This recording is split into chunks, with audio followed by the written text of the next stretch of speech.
Tonight, it is easy to believe that rivers have always existed. They seem permanent. They wind through mountains, cross forests, cut through deserts, and eventually disappear into distant seas. Entire civilizations have grown beside them. Maps are filled with them. They feel as ancient as the planet itself. But there is a forgotten chapter in Earth's history that tells a very different story. It was a time when no true rivers existed. The idea sounds almost impossible at first. Earth had water, it had rain, storms crossed the sky. Oceans already covered vast portions of the planet, yet the familiar channels that carry water across continents had not appeared. The world possessed the ingredients, but not the pattern. To understand this strange period, it helps to leave behind the modern Earth entirely. Imagine standing on a shoreline more than 4 billion years ago. Nothing around you would feel familiar. The continents are young, fragmented, unstable. The ground is dark and raw, shaped by relentless volcanic activity. Mountains rise and disappear with a speed that would seem impossible today. The air carries traces of a world still under construction. Above, gather. Rain begins to fall, the sound is recognizable. Water strikes stone just as it does now. Droplets collect, merge, and move across the surface. Yet something unexpected happens. The water does not enter rivers because there are no rivers to enter. Instead, it spreads across rough volcanic terrain. It wanders across fractured rock. It collects in temporary depressions. Some of it disappears underground through cracks and openings. Some evaporates beneath a sky very different from the one above us now. Some gathers briefly into shallow pools before vanishing again. The landscape has no organized drainage system.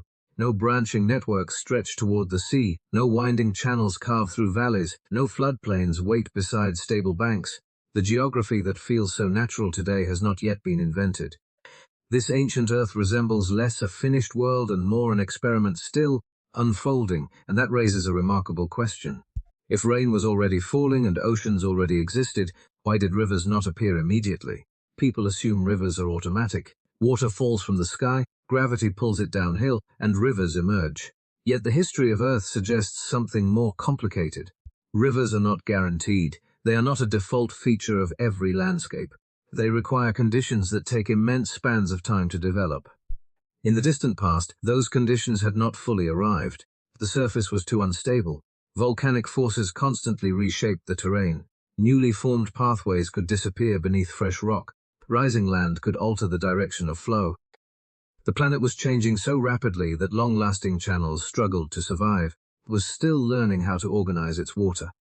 The world we know today often feels permanent, but permanence can be deceptive. Deep beneath familiar landscapes lies evidence of a planet that once looked almost alien. A planet where storms arrived without feeding rivers. A planet where water moved, yet rarely followed the same route twice. For millions upon millions of years, this strange reality persisted. Water continued falling from the sky. Oceans continued breathing against ancient shores. The surface continued evolving. And somewhere within that restless world, the first clues of a future transformation were beginning to emerge. Because once rivers did not exist, the greater mystery is how they eventually found their path. The modern world has trained us to expect a certain outcome whenever rain begins to fall. Clouds gather, water descends from the sky, small streams swell, rivers rise. The excess eventually finds its way toward the sea. Process feels so natural that it is rarely questioned. Yet on the early Earth, the story unfolded very differently. Imagine another storm approaching across a landscape billions of years ago. Dark clouds spread across the horizon. Thunder echoes above volcanic plains. Rain arrives not as a gentle shower but as a powerful force striking a young and restless world. Pours onto the surface in immense quantities. For a moment everything appears familiar. Sheets of rain race across the ground. Pools expand. Floodwaters spread outward. But then the pattern breaks. The water does not gather into stable channels. It does not enter winding river valleys because those valleys do not yet exist. Instead, the rain moves unpredictably. Across fractured fields of volcanic rock, water follows countless temporary routes. It rushes into shallow depressions and forms brief lakes. Some of these pools last for days. Others vanish almost as quickly as they appear. Beneath the surface, cracks and porous layers swallow enormous amounts of water, hiding it from view. The landscape seems unable to remember where the rain has been. On the modern Earth, a storm often strengthens existing waterways. The next storm follows similar paths. Over time, those routes become deeper and more permanent. But early Earth behaves differently. Every rainfall event creates a new arrangement. Every flood redraws the surface. The result is a world in constant transition. A traveler standing on this ancient terrain might witness a broad expanse of water stretching across the horizon. Days later, the same area could appear dry and barren. Temporary lakes emerge and disappear. Flooded plains transform into cracked surfaces. The geography changes so often that permanence becomes difficult to imagine. What makes this even more remarkable is the sheer amount of water involved. Many people picture the ancient Earth as a dry and hostile place.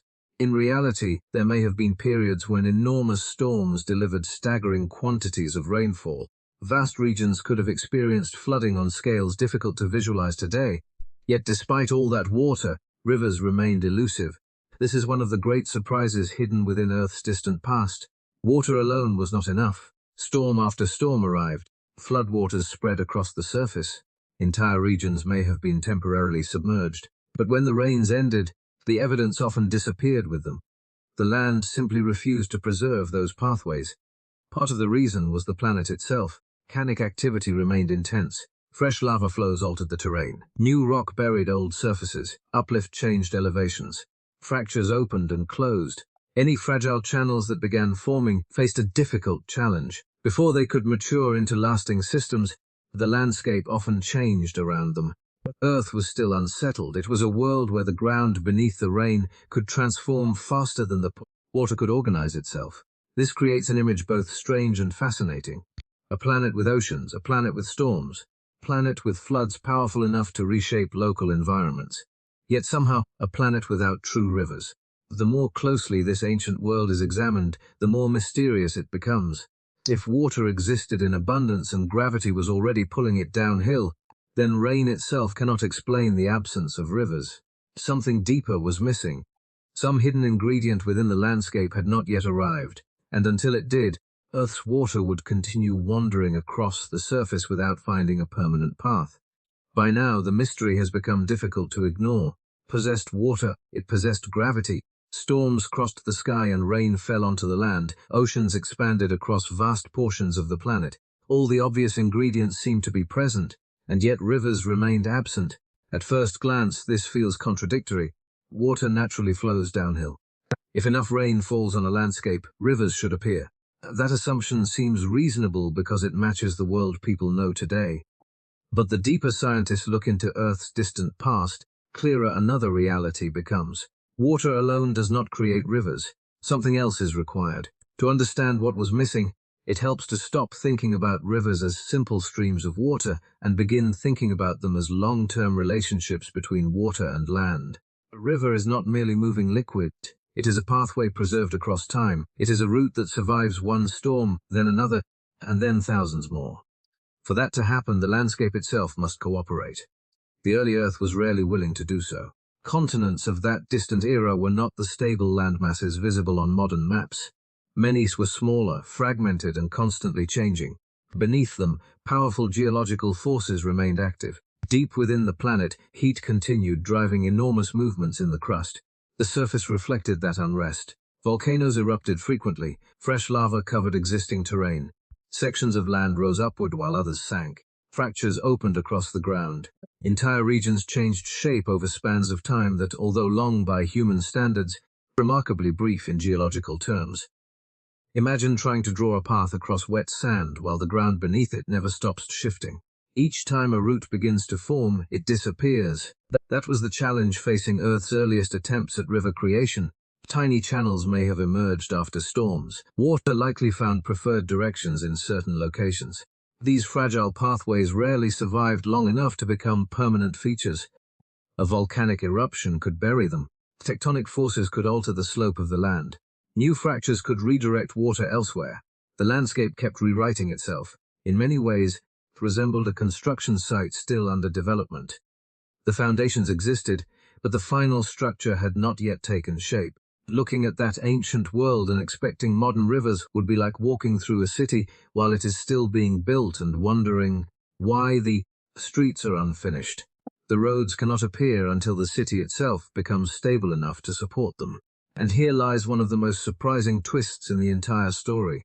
Most people think rivers create landscapes. They picture water carving valleys, cutting canyons and reshaping continents. All of that is true. Rivers are extraordinary sculptors. But before they could shape the world first had to shape them. Rivers are not only creators of landscapes, they are products of landscapes. That realization changes everything. The absence of rivers was never simply a water problem. It was a geological problem. The planet had not yet developed the conditions needed for lasting drainage systems. The stage itself was incomplete. Yet slowly, almost invisibly, conditions began to change. The violence of the young Earth did not disappear overnight, but over immense stretches of time, parts of the surface became more stable. Some landforms survived longer than before. Certain slopes remained intact through repeated storms. Water started encountering terrain capable of preserving its pathways. The changes were subtle. No single moment announced their arrival. Little by little, the ingredients assembled. Water remained abundant. Rain continued falling. The land became slightly more dependable. Fragile channels began lasting longer than they once had. Earth was approaching a turning point. For billions of years, water had wandered across the surface without a permanent memory of where it had been. Now, for the first time, the planet was becoming capable of remembering, and from that memory, something entirely new was about to emerge. The earliest ancestors of rivers. Countless ages, water wandered, rain fell from ancient skies, spread across unstable terrain, pooled in temporary basins and vanished once more. The planet seemed unable to preserve a memory of where the water had been. Every storm arrived as a new beginning. The flood erased the traces of the last. Then slowly something changed. Transformation was so subtle that no observer could have noticed it in a single lifetime. No dramatic event announced its arrival. No mountain suddenly split apart, no great valley appeared overnight, but instead the change began with something almost invisible. A path survived. Perhaps it was nothing more than a shallow depression crossing a stretch of exposed rock. Perhaps it formed after a storm slightly deeper than those before it. Whatever its origin, the feature remained long enough to greet the next rainfall. And when the water returned, it discovered that route once again. Gravity favored the slight depression. Water naturally drifted toward the lower ground. As it moved, it removed tiny amounts of sediment and loosened fragments of rock. The channel became just a little deeper. The difference was almost impossible to see. Yet it mattered. When the following storm arrived, the water encountered the same pathway. Because it was now slightly lower than the surrounding terrain, even more water followed it. The route deepened again, began as chance started becoming preference. The surface of Earth was beginning to remember. This was one of the most important developments in the planet's history.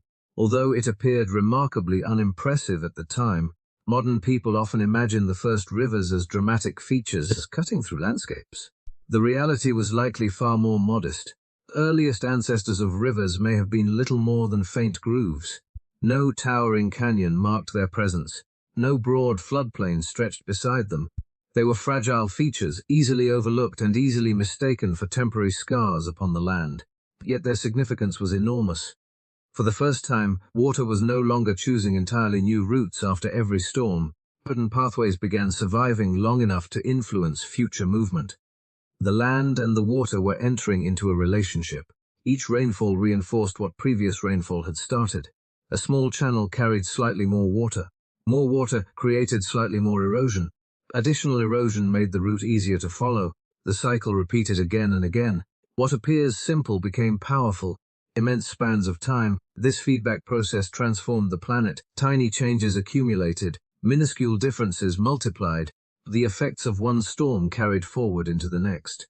Earth was slowly developing a network of remembered pathways. The beauty of this transformation lies in its patience. Human beings naturally notice sudden events. Explosions attract attention. Quakes command awareness. But some of the most important changes in history occur quietly, building strength through repetition rather than drama. The birth of rivers belong to that category. No single storm created them. No individual flood deserves the credit. Instead, rivers emerged from countless ordinary events layered upon one another. Every rainfall contributed a small piece. Every flow altered the land by a fraction. What seemed insignificant in isolation became revolutionary when repeated over millions of years. This is one of the deepest lessons hidden within Earth's history. Great transformations often begin at scales too small to notice. Faint groove survives one storm longer than expected. A slight depression gathers a little more water. channel becomes marginally deeper than the surrounding ground, and then the process repeats. The result is not immediate. Reward arrives only after unimaginable stretches of time, yet eventually those tiny adjustments produce something entirely new. By now, it was approaching that threshold. The wandering phase was beginning to end. Water was discovering routes it preferred. Fragile channels were becoming more reliable. The surface was learning to preserve the memory of movement. The first true rivers had not arrived yet, but their earliest ancestors were quietly taking shape. And once a pathway survives long enough to guide future water, another question naturally emerges. How can something so small eventually grow into a system capable of stretching across entire continents? First remembered pathways were small. They crossed portions of the landscape almost unnoticed, carrying water through shallow channels that barely deserved the name river. Yet once these fragile routes survived, a new process began unfolding. Water was no longer shaping isolated grooves. It was beginning to connect them. At first, the changes appeared insignificant. A channel flowing down a hillside encountered another nearby depression. During a storm, water from separate directions merged briefly before continuing downhill. Elsewhere, several small pathways converged into a slightly larger route. Tiny connections formed between features that had once existed independently. The land was learning a new behavior. For billions of years, much of Earth's surface had functioned like a collection of disconnected pieces. Rainfall arrived, moved across local terrain, and disappeared. Water's influence remained fragmented. Now those fragments were slowly joining together. Gravity guided every step. Unlike volcanic eruptions or earthquakes, gravity works without drama. It never rushes. It never pauses. It simply encourages movement toward lower elevations. Given enough time, that quiet influence can organize astonishing complexity. Across the ancient landscape, countless drops of water obeyed the same simple rule: move downhill whenever possible. From that single instruction began to emerge. Small channels joined larger ones. Temporary routes became dependable pathways. Separate drainage areas gradually linked together. What once looked chaotic started developing structure. Transformation resembled the growth of branches on a tree. A tiny pathway connected to a slightly larger root. Larger root connected to another. Soon a pattern appeared. The landscape developed networks spreading across increasing distances. Rain falling in one location could now influence regions much farther away. The first drainage systems were taking shape, primitive compared to modern river basins, but the foundation had been established. Water no longer wandered entirely at random. It followed organized routes that became more efficient with every passing age. And as these networks expanded, something remarkable happened. The rivers stopped being passive. Until now, water had largely responded to the shape of the land. It followed slopes, entered depressions, and adjusted to existing terrain. But as drainage systems strengthened, the relationship changed. Water began reshaping the landscape on a larger scale. Channels carried loose sediments away from higher ground. Small valleys deepened. Minerals moved from one region to another. Pieces of rock that had rested in place for millions of years suddenly found themselves transported toward distant destinations. The landscape was no longer merely guiding water. Water was reorganizing the landscape. This marks one of the most important turning points in Earth's history. Rivers are often viewed as features sitting upon the land, decorations added to an existing surface. The reality is far more profound. Rivers became the landscape's circulatory system. Just as blood carries materials through a living body, these growing drainage networks transported sediments, nutrients, and minerals across vast distances. Mountains, plains, and coastlines began exchanging material through flowing water. The consequences extended far beyond individual channels. A grain of sediment loosened from high ground might eventually travel toward the sea. Minerals weathered from rock could be redistributed across entire regions. Every storm contributed to an expanding system of planetary transport. Began as local erosion was becoming something much larger. The scale of change increased steadily. Small networks evolved into larger drainage basins. Individual channels influenced neighboring landscapes. Entire regions started functioning as connected systems rather than isolated surfaces. For the first time, was developing geography that would feel familiar to modern eyes. The process remained slow beyond human comprehension. No observer could stand upon the ancient surface and watch continents transform. Yet over immense spans of time, the evidence accumulated. The land had stopped resisting water. It had begun working with it. Together they were creating one of the defining features of the modern world. Drainage networks capable of linking mountains to oceans and carrying the story of the continents across unimaginable distances. And as these growing systems expanded, their influence reached beyond the land itself. Soon, rivers would begin shaping the future of oceans, climates, and eventually life. The first rivers were humble. They did not resemble the great waterways that cross modern continents. They were smaller, less stable, and far less efficient than the systems people recognize today. Yet hidden within those early channels was a power that would eventually transform the entire planet. At first, the changes remained subtle. Water moved downhill through developing drainage networks, carrying tiny fragments of rock along the way. Individual storms removed grains less of sediment from slopes and transported them toward lower ground. Process seemed almost insignificant when viewed up close, but Earth does not operate on human timescales. Given enough time, small actions become extraordinary. Year after year, century after century, and eventually over millions of years, rivers continued their work. Sediments that once rested high in ancient uplands began long journeys toward distant seas. Valleys slowly deepened, hillsides changed shape. The surface of the planet became increasingly varied. The world was gaining texture. Places that had once appeared relatively uniform started developing distinctive features. Some regions became deeply eroded. Others accumulated thick layers of transported material. Landscapes that were once simple grew increasingly complex. With that complexity came something new: opportunity. As rivers carried sediments across the continents, they created environments that had not existed before. Low-lying plains formed where material accumulated. Valleys emerged between elevated terrain. Transitional zones developed between land and sea. The geography of Earth was becoming richer, yet the most important changes were not always visible. The birth of rivers is often described as a geological event, and in one sense that is true. Channels formed, valleys deepened, drainage systems expanded, but that description captures only part of the story. The reality was far larger. Rivers became one of Earth's great organizing forces. For the first time, mountains and oceans were connected through persistent pathways. Material weathered from high ground could travel enormous distances. Nutrients and minerals moved across landscapes that had once been isolated from one another. Processes occurring in one location increasingly influenced regions far away. The planet was becoming interconnected. This is the hidden transformation that few observers would have recognized at the time. The appearance of rivers was not merely the creation of waterways, it was the creation of relationships. Mountains became linked to coastlines. Erosion became linked to deposition.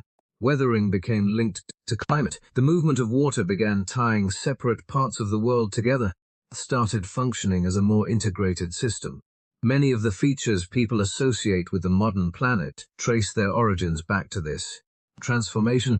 Fertile plains, broad valleys, sediment-rich coastlines, countless other environments owe their existence to the work initiated by these early drainage networks.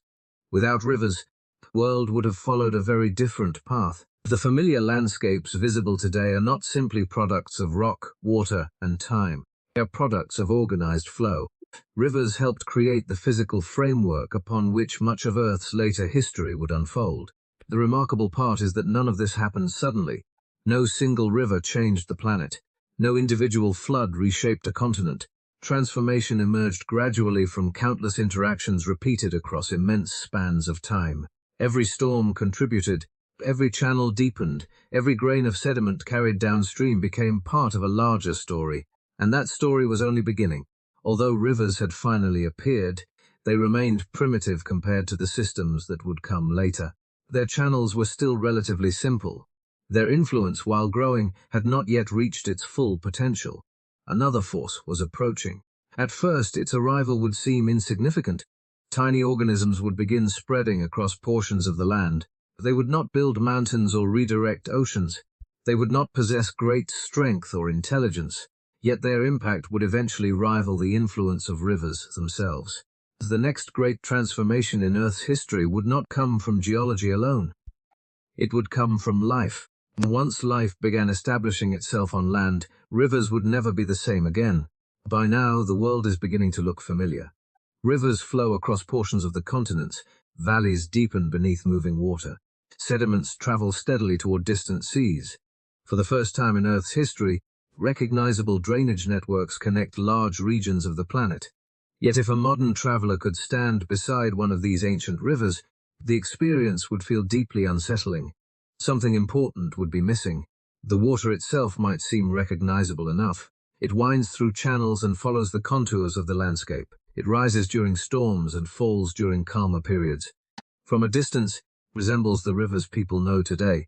But the banks tell a different story. There are no trees, no grasses bend in the wind, no flowers bloom beside the water, no insects move among leaves because there are no leaves, no birds gather near the shoreline, no animals arrive to drink, no forests cast shadows across the current. The landscape is silent. First rivers flowed through a world almost entirely devoid of visible life on land. At first glance, that absence may seem unimportant. After all, rivers are made of water, not plants or animals, yet the deeper the story is examined, the stranger it becomes. Modern rivers depend upon life in countless ways. Roots anchor soil, vegetation slows erosion, organic material influences water flow. Entire ecosystems help stabilize riverbanks and shape surrounding landscapes. These relationships feel so natural that they are rarely noticed. None of those relationships existed yet. The early rivers stood alone. Their banks were exposed to every storm. When heavy rains arrived, loose material washed directly into the channels. Without roots to hold the ground together, slopes collapsed easily. Sediments poured into the water, turning entire sections cloudy and unstable. The rivers carried enormous loads of material. Their channels shifted frequently. A route established during one period might be abandoned later as erosion altered the landscape. Sections of riverbank disappeared with remarkable ease. Waterways that seemed established could suddenly change direction. The rivers were alive with movement, but they lacked stability. In many ways, they were still evolving. This is one of the most surprising aspects of Earth's history. People often imagine rivers as finished products once they appear. The reality is more complex. The first rivers were not identical to modern rivers. They represented an early stage in a much longer story. Partnership that defines rivers today had not yet formed. Water was doing its work, carving channels and transporting sediments. Yet it was operating without the biological influences that would eventually transform the planet. The result was a landscape both familiar and alien. One could recognize the presence of rivers, but not the world surrounding them. And yet, even within that barren environment, subtle changes were beginning. Near the edges of certain waterways, conditions were becoming slightly more hospitable. Moisture lingered longer than it did across surrounding terrain. Minerals accumulated. Protected surfaces remained wet for extended periods. Tiny communities began appearing. They were not forests. They were not plants. Most would have been invisible to anyone standing nearby. Microscopic organisms slowly spread across favorable environments. Thin films formed on damp surfaces. Simple life explored opportunities created by the presence of reliable water. Their arrival seemed insignificant. Compared to mountains, rivers, oceans, and continents, these organisms appeared almost powerless. They possessed no great size. They built no towering structures. Their existence unfolded quietly, beyond ordinary notice. Yet appearances can be deceptive. Throughout Earth's history, some of the most important transformations have begun with things too small to attract attention. These early microbial communities belong to that category. For now, they remain humble pioneers scattered along portions of a largely lifeless landscape. But their relationship with rivers is about to deepen. And as microscopic life gathers beside flowing water, a subtle partnership begins forming, one that will eventually reshape river systems, alter erosion itself, and help transform entire continents in ways no river could accomplish alone. The first signs of life along the rivers were easy to overlook. Nothing dramatic announced their arrival. No forests suddenly appeared across the continents. No towering plants emerged beside the water. The landscapes remained largely barren to any observer looking across the horizon. And yet, on the smallest scales, a remarkable transformation had already begun. Along damp surfaces near rivers, primitive microorganisms slowly established themselves. They spread across moist sediments, clung to exposed rock, and formed thin living layers wherever conditions allowed. These communities grew quietly, covering the ground in films so subtle that they would have escaped notice entirely. At first they seemed insignificant. Compared to the immense forces shaping the young Earth, these organisms appeared almost irrelevant. Volcanoes could reshape entire regions. Storms could move enormous quantities of water. Tectonic activity could raise mountains and alter continents. Influence could microscopic life possibly have against powers of that scale? The answer, surprisingly, was more than anyone might expect. Time, these early organisms began changing the way water interacted with the landscape. Their presence altered the surface itself. Sediments that once moved easily became slightly more resistant to erosion. Fine particles remained in place longer than before. Moisture lingered differently across colonized ground. The effects were subtle. A single microbial mat could not stop a flood. It could not redirect a river or transform a continent. Yet millions of these communities spread across favorable environments, repeating the same influence again and again. The changes accumulated. Water that once stripped material from a surface with ease now encountered living layers that held sediments together more effectively. Certain areas resisted erosion slightly better than surrounding ground. Tiny differences emerged in how channels developed and how landscapes responded to flowing water. At first, consequences remained almost impossible to detect. But Earth's history is filled with processes that reward patience. Most important transformations rarely happen all at once. They emerge gradually, from countless small actions repeated over extraordinary spans of time. This was one of those transformations. As microbial communities expanded, they became increasingly woven into the story of rivers. The relationship between water and land was no longer governed entirely by physical forces alone. Life had entered the conversation. This realization represents one of the most profound turning points in Earth's history. For billions of years, the planet had been shaped primarily by interactions between geology, water, atmosphere, and gravity. Mountains rose, rivers formed, oceans expanded, landscapes evolved. Life existed, but its influence on the physical structure of the continents remained limited. Now something new was happening. Living organisms were beginning to participate in landscape construction. The idea sounds almost unbelievable at first. People think of geological forces, they imagine earthquakes, volcanoes, glaciers, or rivers. Rarely do they imagine microscopic organisms acting as engineers of the planet. Yet that is precisely what was occurring. These primitive forms of life were not merely surviving within environments created by rivers. They were helping modify those environments in return. Through countless small interactions, they influenced erosion patterns, sediment stability, and the movement of water itself. Life was no longer just adapting to Earth. Earth was starting to adapt to life. The transformation remained invisible on human timescales. No observer could stand beside a river and watch continents changing because of microbial activity. The effects unfolded too slowly. Individual actions appeared insignificant. Yet millions of years have a way of magnifying small differences. A slight reduction in erosion becomes a measurable change in a channel. A modest increase in sediment stability influences larger portions of the landscape. Repeated across vast areas and immense spans of time, tiny biological effects grow into geological consequences. The rivers were changing, the land was changing, and the partnership between life and flowing water was growing stronger with every passing age. Soon, life would begin spreading beyond these humble microbial communities. New forms would explore the continents. More complex organisms would arrive. The influence of biology on the landscape would expand dramatically.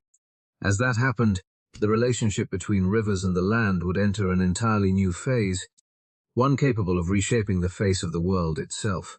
For most of their early history, rivers worked alone. They carved channels through barren terrain, transported sediments across vast distances, and slowly reorganized the surface of the planet. Around them stretched landscapes that remained largely empty, shaped almost entirely by physical forces. Water, gravity, rock, and time carried the burden of transformation, but that age was beginning to end. The change arrived gradually, almost quietly. No single moment marked the transition. No observer could point to a particular day and declare that life had finally conquered the land. Instead, process unfolded through countless small advances spread across immense spans of time. Life began moving outward. What started in the oceans and later expanded into moist environments near rivers slowly ventured farther onto the continents. Primitive plants appeared in places where water remained available. Riverbanks, wetlands, and damp lowlands became gateways between two worlds. The rivers offered something invaluable: reliability. Away from flowing water, the land remained a difficult place for early life. Conditions could change rapidly. Moisture was often scarce. Yet along rivers, water was consistently present.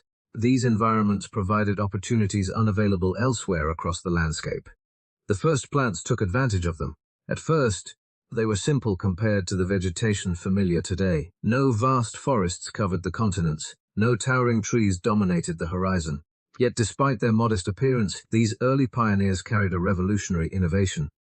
Roots. What seems ordinary now was extraordinary then. Until this point, much of the land remained vulnerable to erosion. Storms stripped away loose sediments. Riverbanks collapsed easily. Water carried enormous quantities of material downstream because little existed to hold the ground together. Roots changed that equation. They penetrated the soil and sediment. They bound particles together. They created stability where instability had once ruled.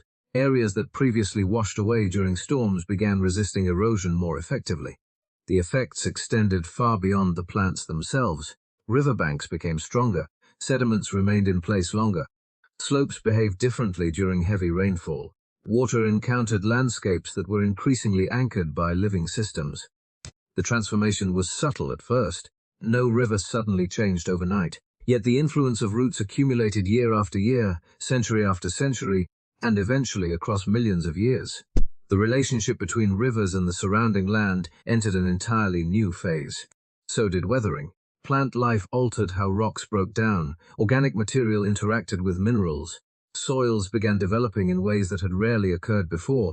Layers of rich material accumulated across portions of the continents, creating environments capable of supporting even more life. The land was becoming increasingly complex. And here lies one of the most fascinating twists in the entire story. People often imagine life adapting to rivers. That certainly happened. Rivers provided water, nutrients, and favorable environments that allowed early plants to expand across the continents. But the relationship worked in both directions. Life transformed rivers just as rivers transformed life. Neither force acted independently. Without rivers, the movement of life onto land might have unfolded very differently. Without life, rivers would have continued evolving along entirely separate paths.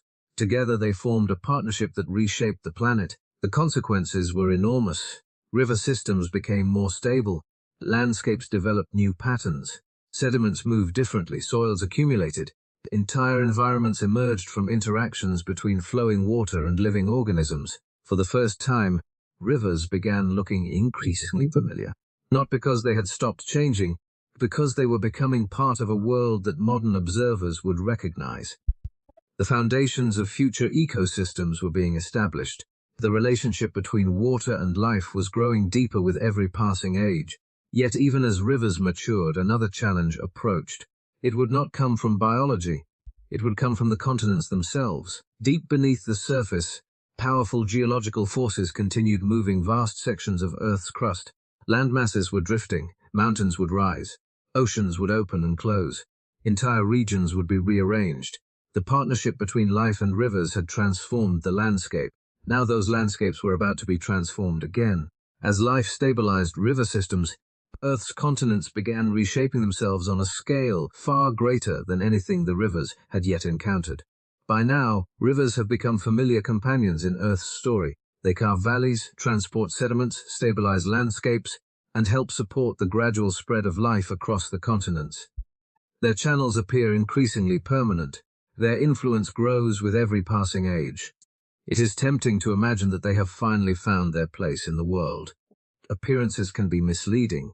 To understand what happens next, it becomes necessary to pull back from the rivers themselves and look at something much larger, the ground beneath them. For all their power, rivers exist upon a surface that never truly stands still. Continents may appear fixed to human eyes, but over geological time they behave very differently.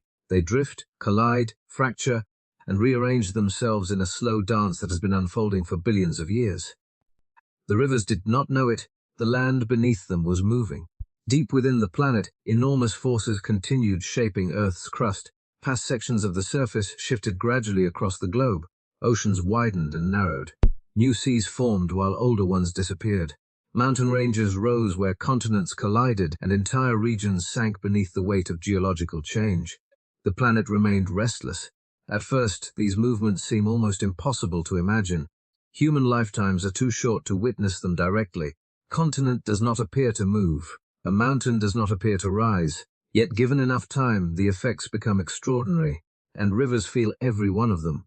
A channel that flows peacefully toward an ocean may suddenly face a new obstacle as land slowly rises across its path. A drainage system established over millions of years can be altered when a continent begins tilting in a different direction. Water that once traveled east may eventually find itself flowing west. The rules change. Some rivers become trapped behind rising mountains. As elevated terrain emerges, water struggles to maintain its original route. In certain cases, rivers carve through the obstacles. In others, they are diverted entirely. Elsewhere, continents pull apart. Cracks widen, land fragments separate. Drainage systems that once formed connected networks become divided by newly opening seas. Rivers that shared common destinations find themselves isolated from one another. Entire landscapes are reorganized. The remarkable thing is that these changes do not happen once. They happen repeatedly throughout Earth's history. Continents continue moving. Mountains continue rising. Basins continue forming and disappearing. Rivers must constantly adapt to conditions beyond their control. Some succeed. Others do not. This is where one of the most fascinating revelations emerges. Many ancient rivers are gone, not redirected, not hidden, gone. They flowed across vanished landscapes, crossed regions that no longer exist in their original form, pathways erased by the passage of time. Today, only fragments remain. A layer of sediment preserved within rock, buried channel discovered deep underground, a geological clue hinting at a river system that disappeared millions of years ago. Most rivers leave behind only traces. When people look at a modern map, it is easy to assume that rivers are enduring features. Yet the waterways visible today represent survivors. Countless others have vanished entirely, their stories preserved only in fragments scattered across the geological record. This realization changes how the world is viewed. Rivers seem permanent because human lives are brief. A river that flows for thousands of years feels eternal. Geological time tells a different story. Features that appear unchanging can disappear completely when measured across millions of years.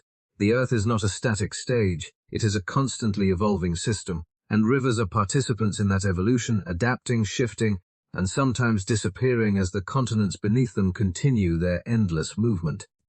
Yet the story is about to become even more dramatic, because as continents continue drifting across the planet, some eventually collide with tremendous force. Entire mountain ranges begin rising from those impacts. New barriers emerge, new landscapes take shape, and from those collisions, entirely new river worlds will be born. When continents collide, the consequences are impossible to avoid. The impacts unfold slowly, often over tens of millions of years, yet their effects reshape entire regions of the planet. Sections of Earth's crust press against one another with unimaginable force. Layers of rock buckle, fold, and rise. Landscapes that once lay near sea level begin climbing toward the sky. Mountains are born. To human eyes, mountains appear permanent. Peaks seem timeless, standing above the world as symbols of stability. Yet mountains are not static monuments. They are events in progress, expressions of a restless planet still reshaping itself from within. And wherever mountains rise, rivers soon follow. The connection is immediate, not always obvious. As elevated terrain appears, gravity gains a stronger influence over the movement of water. Rain falling upon high slopes now has farther to descend. Water accelerates. Small channels deepen more quickly. Erosion becomes more intense. Landscapes that once drained slowly begin shedding material with increasing efficiency. The rivers become energized. Streams that might have remained modest on flatter terrain suddenly gain new strength. Water rushes through steep valleys. Channels carve deeper into the land.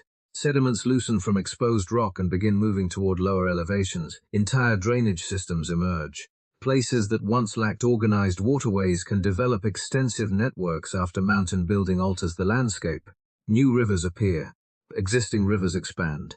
The geography of entire regions is reorganized around the presence of rising terrain. The mountains are creating new destinies for the water. But the story does not end there. The relationship between mountains and rivers is not one-sided. At first, it seems natural to view mountains as the dominant force. They rise from immense tectonic power. They determine the direction of water flow. They shape the broad structure of the landscape. Rivers appear to be responding to conditions imposed upon them. Yet another reality is unfolding at the same time. The very rivers created by mountains immediately begin destroying them. Every storm becomes part of the process. Water falls onto elevated slopes and starts carrying material away. Tiny fragments of rock break loose. Sediments enter channels. Rivers transport them downhill toward valleys, plains, and eventually the sea. The work never stops, day after day, year after year, million after million years. The mountains rise and the rivers dismantle them. This is one of the most elegant cycles in Earth's history. Tectonic forces push rock upward. Rivers carry it back down. The planet continuously builds and erodes its own creations. Neither process achieves a final victory. Instead, a balance emerges, maintained across immense spans of time. The peaks may appear invincible. Every grain of sand tells another story. Somewhere along a distant shoreline, a particle resting quietly upon a beach may have once belonged to a mountain hundreds of kilometers away. Its journey began with erosion. A river carried it across valleys and plains until it finally reached the sea. Countless grains make the same journey. Together they represent the slow dismantling of entire mountain ranges. The scale of the process is difficult to comprehend. Human civilizations rise and fall while rivers continue their work uninterrupted. Generations pass, empires disappear, yet the water keeps flowing, patiently carrying fragments of mountains toward distant oceans. The result is a constantly changing world. Valleys deepen, canyons expand, sediments accumulate in new locations. Landscapes evolve into forms that would have been impossible before the rise of the mountains themselves.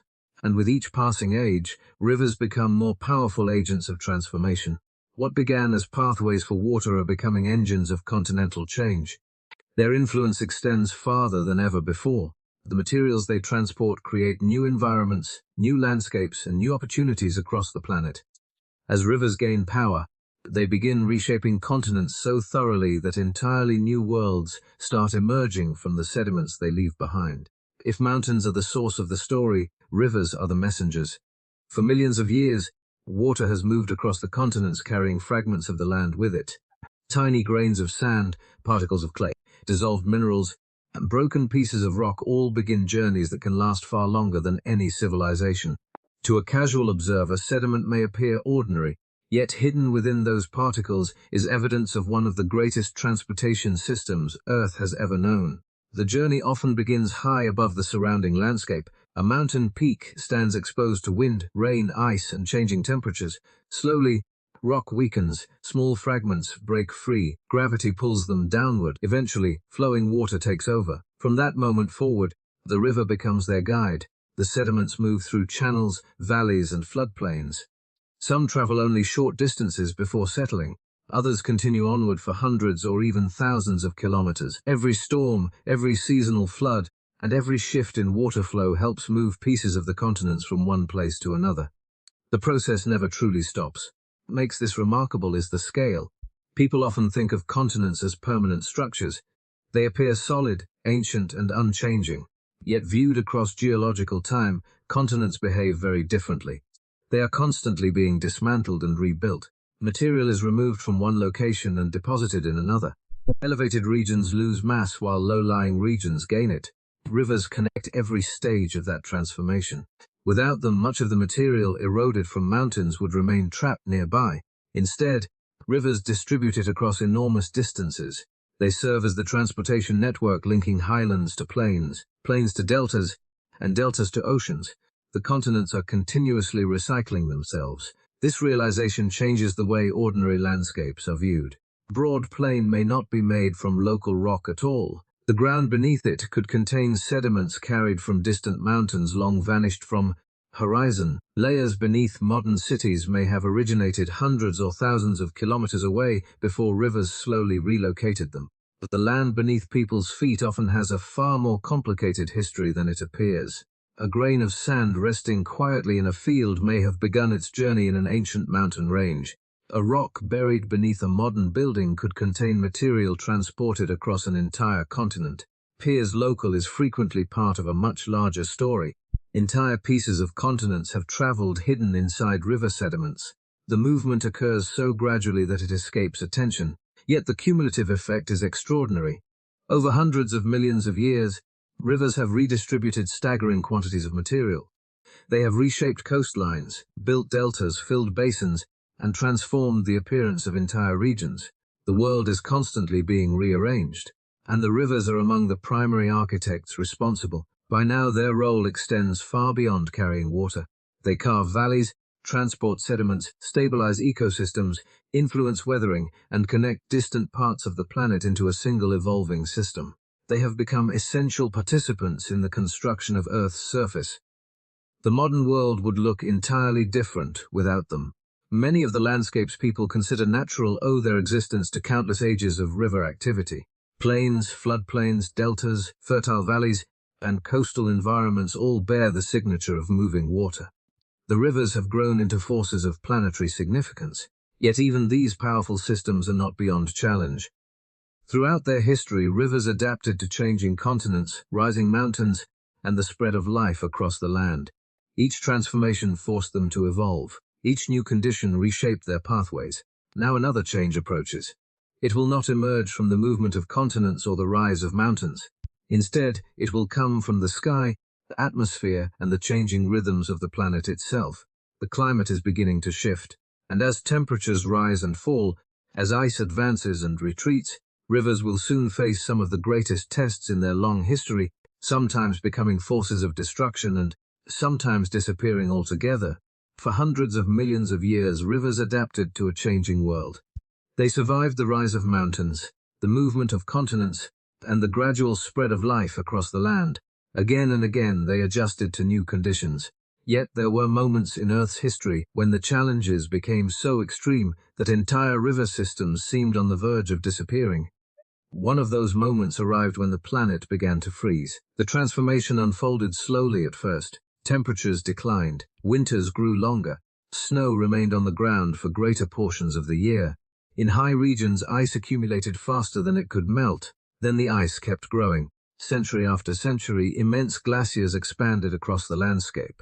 Valleys vanished beneath advancing ice sheets. Mountains disappeared beneath frozen blankets hundreds or even thousands of meters thick. Regions that had once supported flowing rivers became silent worlds of snow and ice. The familiar geography of the continents began to change. To anyone standing within that frozen landscape, it might have appeared that the rivers were losing their struggle against the cold. Many waterways disappeared from the surface entirely. Channels that had carried water for countless ages became buried beneath advancing glaciers. Yet the rivers were not gone. Many were simply hidden. Beneath the immense weight of the ice, water continued moving. Pressure generated by glaciers melted portions of their bases, creating hidden pathways through darkness. Entire river systems flowed beneath frozen worlds unseen from above. Some of the largest rivers in history traveled beneath miles of ice. This is one of the most surprising chapters in the story of rivers. When people imagine ice ages, they often picture a planet locked in stillness. The reality was far more dynamic. Water remained in motion, constantly seeking routes through and beneath the frozen landscape. At the same time, glaciers transformed drainage systems on an enormous scale. Advancing ice-blocked valleys, existing rivers were forced into new directions.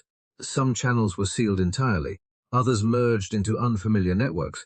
Water that had once flowed toward one ocean suddenly found itself redirected toward another.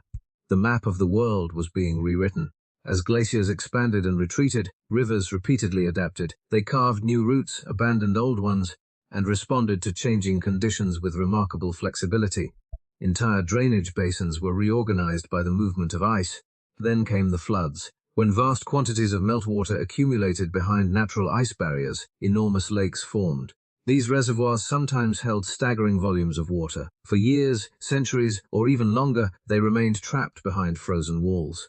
Eventually, some of those barriers failed. The releases were catastrophic. Water surged across the continents on scales difficult to comprehend. Entire regions were overwhelmed. Valleys deepened. Landscapes transformed. Sediments traveled extraordinary distances. Features visible today were often carved during events that lasted only days or weeks. The numbers are astonishing. Some ancient floods released more water in a matter of days than many modern rivers carry over centuries. The force reshaped portions of continents with incredible speed, accomplishing in a short time what ordinary river erosion might require thousands of years to achieve. Yet despite the violence of these events, the story is not one of destruction alone. It is a story of resilience. Again and again, rivers adapted to conditions that seemed impossible. They flowed beneath glaciers, redirected around ice barriers, and survived dramatic environmental upheaval. Even when frozen worlds covered large portions of the planet, water continued finding pathways through the landscape. The rivers endured. This chapter reveals something important about Earth's waterways. They are not fragile features dependent upon a single set of conditions. They are adaptable systems capable of responding to extraordinary challenges, and the frozen world would not last forever. Eventually, the climate would begin changing once again. The ice would retreat, temperatures would rise, vast quantities of meltwater would return to the surface. If freezing climates transformed rivers beyond recognition, warming climates would soon challenge them in entirely different ways. Nothing on Earth remains frozen forever. The great ice sheets that once dominated vast regions of the planet eventually began to retreat. The change was gradual at first, almost imperceptible. Temperatures climbed, seasons shifted, snow melted faster than it accumulated. Across enormous distances, the frozen grip of the glaciers slowly weakened. Then the water returned. For thousands of years, immense quantities of fresh water had been locked within ice.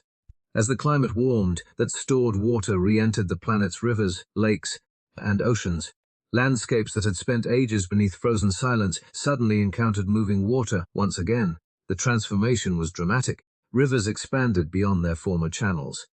Valleys that had carried modest flows became pathways for far greater volumes of water. Meltwater surged across the continents, carving routes through newly exposed terrain and reconnecting regions that had remained frozen for countless generations. The world was changing rapidly. Glaciers that once blocked valleys disappeared, new drainage systems emerged. Existing rivers migrated across floodplains in search of more efficient routes. Entire landscapes reorganized themselves around the movement of water. Coastlines, another transformation unfolded. As glaciers melted, sea levels rose. The oceans expanded into areas that had once been dry land. River mouths shifted inland. Valleys near the coast flooded. Ancient channels vanished beneath the sea while new estuaries formed where rivers met. Rising waters. The boundaries between land and ocean moved. Places that had once existed far from the shoreline suddenly found themselves beside tidal waters. Some river systems adjusted by creating new pathways. Others were submerged, their lower sections hidden beneath expanding seas. Once again, rivers demonstrated their remarkable adaptability. They responded to changing conditions not through resistance but through adjustment. Channels shifted, networks reorganized. Water continued seeking the most efficient routes available. The details changed, but the process endured. Yet hidden within these transformations was a deeper story. At first glance, it appears that rivers are simply responding to climate. Temperatures rise, glaciers melt, and waterways adjust accordingly. The relationship seems straightforward. Climate changes first. Rivers react afterward. The reality is more complicated. Over immense spans of time, rivers influence climate as well. This is one of the most surprising connections in Earth's history. As rivers erode mountains and transport sediments, participate in processes that affect the atmosphere itself. Water moving across landscapes helps expose fresh rock to weathering. Chemical reactions slowly remove certain gases from the atmosphere. Sediments carried toward the oceans become part of larger planetary cycles, involving carbon, minerals, and nutrients. The effects are subtle. No individual river changes the climate, no single flood alters the atmosphere. Yet when these processes continue for millions of years, their cumulative influence becomes significant. The rivers shaped by climate were quietly helping shape climate in return. This realization changes how they are viewed. They are not passive features decorating the surface of the planet. They are active participants within a vast interconnected system. Mountains influence rivers. Rivers influence oceans. Oceans influence climate. Climate alters rivers. Every part affects the others. It operates through relationships rather than isolated events. The deeper the story is explored, the more those connections appear. What seems separate often proves interconnected. What appears simple reveals unexpected complexity. Rivers sit at the center of many of those connections. They link highlands to coastlines, weathering to deposition, and climate to geology. Their influence extends far beyond the channels visible on the surface, and their importance continues growing. As climates fluctuate and environments evolve, rivers become increasingly significant for another emerging force shaping the planet.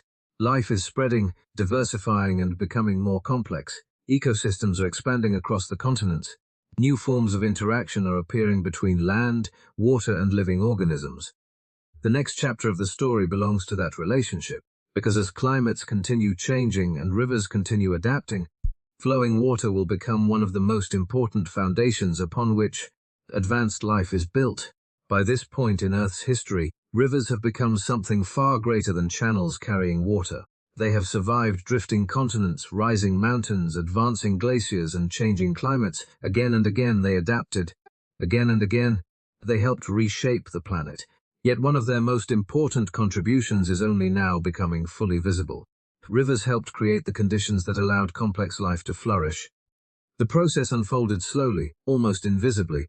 No single river transformed the world on its own. Instead, countless waterways worked across immense spans of time, carrying materials, redistributing nutrients, and creating environments where life could expand into new possibilities. Every flood contributed something. When rivers overflowed their banks, they spread fresh sediments across surrounding landscapes. Nutrients carried from distant regions settled onto floodplains. Mineral-rich soils accumulated year after year. Areas that might otherwise have remained barren gradually became some of the most productive environments on the planet. The land grew richer. Plains expanded alongside major waterways. Wetlands developed where water lingered.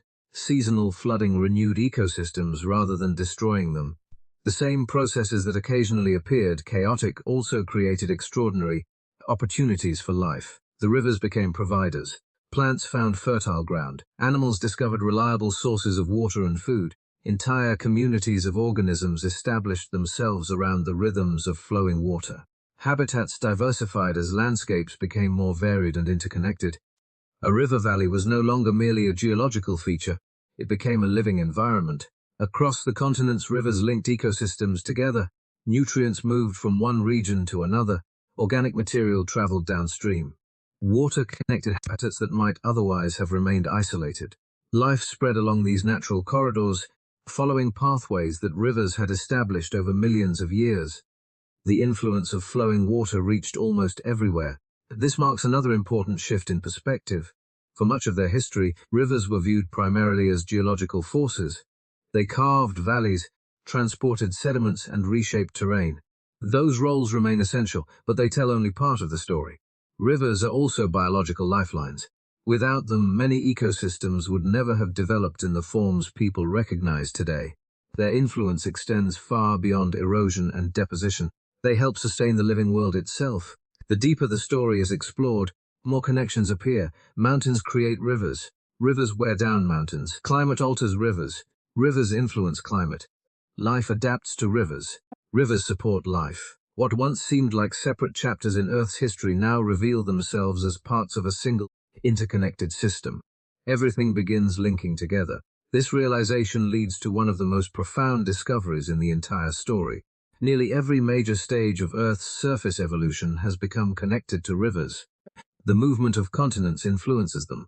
The rise of mountains strengthens them. The climate transforms them. Ecosystems depend upon them. Oceans receive the materials they transport. Landscapes take shape through their actions. Flowing water sits at the intersection of countless planetary processes. The modern world is, in many ways, a world built around rivers. The fertile plains that support vast ecosystems, the valleys that guide migration, coastlines enriched by sediments, and the countless habitats scattered across the continents all carry the influence of moving water. Long before humans built civilizations beside rivers, rivers were building the conditions that made civilizations possible. Yet an intriguing question remains. For hundreds of millions of years, rivers have shaped the world largely through natural processes. Mountains rose, climates shifted, and life evolved, but rivers remained among the dominant forces organizing the landscape. What happens when another force appears? A glacier, not a continent, not a mountain range, something entirely different. A species capable of observing rivers, studying them, altering them, and eventually reshaping them faster than nature ever could. The arrival of that force will mark one of the most surprising chapters in river history, because the next great transformation does not begin deep within the earth or high in the atmosphere. It begins with humanity. And for the first time, rivers will encounter a force that intentionally changes the very systems that once shaped it. For hundreds of millions of years, rivers shaped the world without human involvement. They carved valleys through mountains, carried sediments across continents, nourished ecosystems, and connected distant parts of the planet through the steady movement of water. Entire landscapes emerged because rivers existed, forests expanded beside them, animals followed their courses, life flourished within environments they helped create. Then eventually, a new presence appeared along their banks. The arrival was humble. No cities rose beside the water, no bridges crossed the channels, no dams interrupted the flow. First humans who encountered these rivers were not rulers, engineers, or builders. They were observers moving through a world that had been prepared long before they arrived. Small groups traveled across the landscape in search of food, shelter, and opportunity. Their lives followed the rhythms of nature. Seasons determined movement, weather influenced survival, resources appeared and disappeared with little warning. In such a world, certainty was rare. Rivers offered something different. They offered reliability. Fresh water could usually be found along their banks. Fish gathered within their channels. Animals arrived to drink. Vegetation often grew more abundantly nearby than in surrounding regions. Even during difficult seasons, rivers frequently remained sources of life within otherwise unpredictable landscapes. People returned to them again and again. Imagine an evening beside one of these ancient waterways. A small camp rests near the edge of the river. The sound of flowing water fills the darkness. Beyond the firelight, animals move through nearby vegetation. Fish occasionally break the surface. Generations sit beside the same current, watching water continue its journey toward distant places. Knowledge accumulates.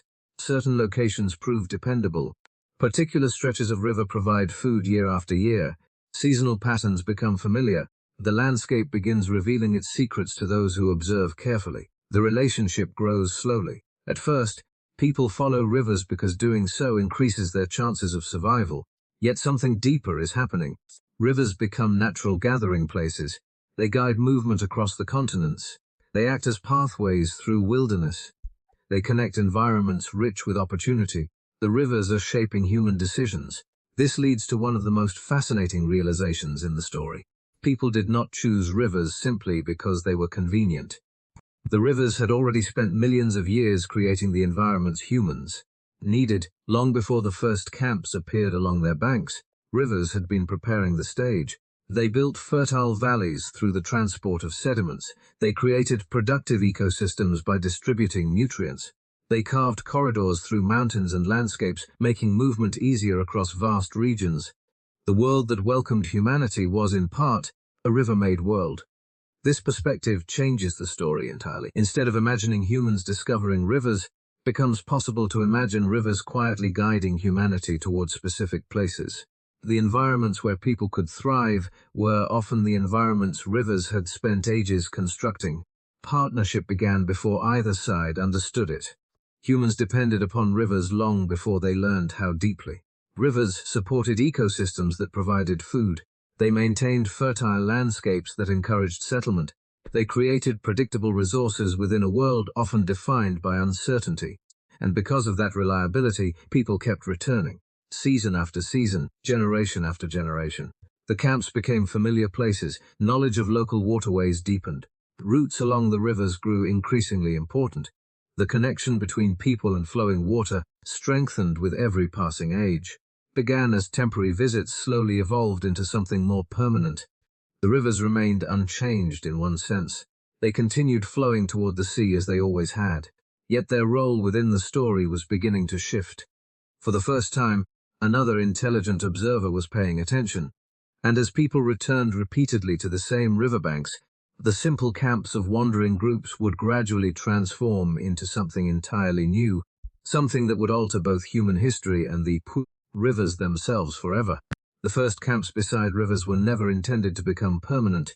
People arrived, gathered resources, stood for a time, and moved on. For countless generations, this pattern repeated itself. The rivers provided water, food, and familiar routes through the landscape, but human life remained largely mobile. Then something began to change. The transformation did not happen everywhere at once, nor did it arrive suddenly. It emerged gradually as people learned more about the environment surrounding them. Certain river valleys proved exceptionally productive. Plants grew well in the rich soils.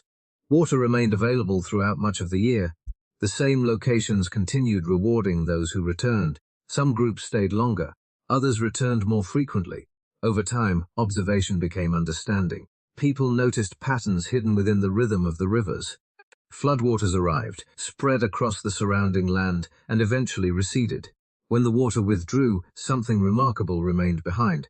Fresh sediment, layer after layer of nutrient-rich material settled across floodplains. The rivers were constantly renewing the soil. Areas touched by seasonal flooding often became more fertile than surrounding terrain. Land itself seemed to provide abundance. This discovery changed everything. Instead of relying entirely on wild resources, people began cultivating plants in locations where rivers regularly enriched the ground. Crops became more reliable. Harvests improved. Food could be produced rather than merely gathered. For the first time, larger populations became possible. The effects spread outward through society. A community with dependable food supplies could support more people. Larger populations encouraged specialization. Not everyone needed to spend every day searching for food. Some individuals focused on tools, developed skills in construction, trade, organization, or craftsmanship. Villages emerged. Generations passed, and some villages grew into towns. Towns expanded into cities. Networks connected settlements across larger regions. Human societies became increasingly complex. And throughout the process, the rivers remained at the center. They did far more than provide water. They transported goods between communities. Boats followed currents linking distant settlements. Ideas traveled alongside trade. Technologies spread along river corridors. Cultural connections expanded through waterways that naturally joined regions together. The rivers became highways before roads existed. The world grew more interconnected because flowing water made connection possible. This leads to one of the most important realizations in human history. Many of the earliest civilizations were not merely located beside rivers, products of rivers. The distinction matters. It is easy to imagine people selecting riverbanks as convenient places to live. Yet the deeper story reveals something far more profound. Without fertile floodplains, dependable water supplies, transportation routes, productive ecosystems, many early societies may never have reached significant scale. The rivers performed tasks no human community could accomplish alone. They renewed soils year after year. They moved resources across vast distances. They supported dense populations through environmental stability. Long before governments, cities, or organized economies existed, rivers were quietly creating the conditions those systems required. Civilization grew from foundations laid by flowing water. Relationship transformed both sides. Human communities increasingly depended upon rivers for survival and prosperity. At the same time, rivers became woven into culture, belief, trade, and daily life. Entire societies organized themselves around seasonal cycles linked to the movement. Water. The rise of civilization no longer appears separate from natural history. Instead, it becomes another chapter within it. The same rivers that once carved valleys through ancient mountains were now shaping human destinies. Their influence extended from geology into culture. What began as channels carrying water had become the foundation upon which much of human history unfolded. The transformation was extraordinary. Yet another change was already approaching. As settlements expanded and populations grew, people began viewing rivers differently. No longer were they simply pathways to follow or resources to use. Increasingly, became systems that could be managed, redirected, and controlled. A new idea was taking shape. And for the first time in history, humanity would attempt something unprecedented, altering the very rivers that had made civilization possible. For most of human history, rivers dictated the rules. People settled beside them, depended upon them, and adapted to their rhythms.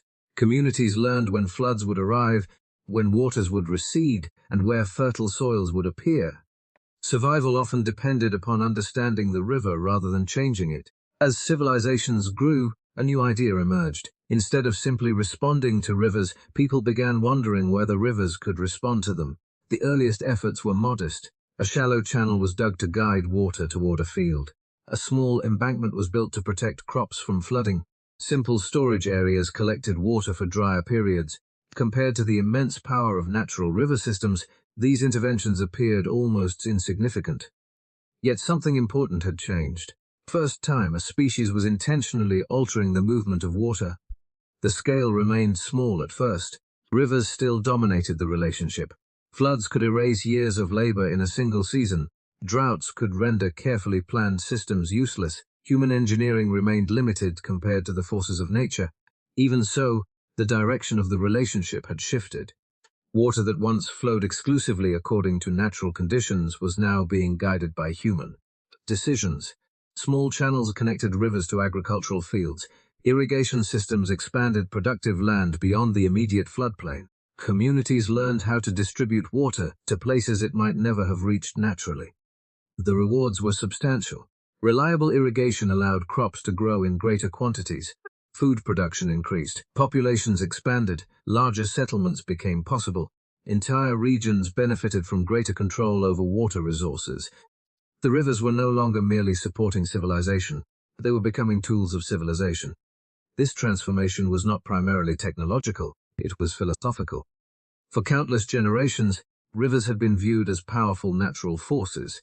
They inspired respect, caution, and often fear. Floods arrived according to their own schedules. Water followed pathways shaped by the landscape. Human beings adapted because they had little alternative. Now a different perspective was developing. People began seeing rivers not only as forces of nature but also as systems that could be organized, managed, and controlled. Water became something that could be redirected towards specific goals. The river transformed from a mysterious presence into a resource. Change in perception would alter history. Once people believed rivers could be modified, new possibilities appeared. Fields could be expanded. Settlements could grow. Resources could be distributed more efficiently. Human influence over the landscape increased with every generation, yet every advantage carried a hidden cost. The more societies depended upon managed water systems, the more vulnerable they became when those systems failed. A poor flood season could reduce harvests. Extended droughts could threaten entire populations. Unexpected changes in river behavior could disrupt economies built around predictable flows. Dependence deepened alongside prosperity. The relationship between people and rivers became increasingly complex. Success often required careful planning and cooperation. Communities invested labor, knowledge, and resources into maintaining water systems that supported daily life. Civilization and rivers were becoming intertwined. Neither could be understood fully without considering the other. The remarkable part is that these early interventions represented only the beginning.